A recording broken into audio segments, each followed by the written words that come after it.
কিদৰে হ'ব মেট্ৰিক আৰু উচ্চতৰ মাধ্যমিক পৰীক্ষাৰ্থী মূল্যাংকন কাইলৰ ভিতৰত পৰীক্ষাৰ্থীয়ে মূল্যাংকনৰ সবিশেষ তথ্য লাভ কৰিব পৰাপক্ষত আজিৰ ভিতৰতে মূল্যাংকনৰ ফৰ্মুলা ৰাজহুৱা কৰা হ'ব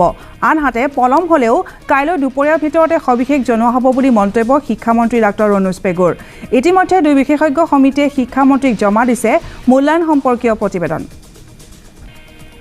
আৰু আজিৰ ভিতৰত আমি তেওঁৰ পৰা প্ৰতিবেদন তেওঁৰ পৰা এখন মানে কমেন্ট আমি পাম আৰু পোৱাৰ পাছত আজি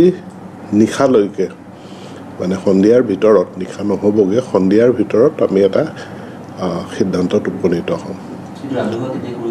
যদি আজি হয় আজিয়ে হৈ যাব আমি চিফ মিনিষ্টাৰৰ তালৈ ফাইল যাব মুখ্যমন্ত্ৰীৰ অনুমোদন হ'লে হয়তো আজি হ'ব নহ'লে কালিতকৈ আৰু দেৰি নহয় কাইলৈ 12 বজাৰ আগত সিদ্ধান্ত আপোনালোকে পাই যাব আমি সংবাদমেল পাতি কৰি দিম কালিৰ ভিতৰত আৰু কালিতকৈ দেৰি কোনো মিলাই এডভোকেট জেনেৰেলে তেখেতে মতামত দিব আৰু দিয়াৰ পাছতে আমাৰ নটিফিকেশ্যনটো জাৰি হ'ব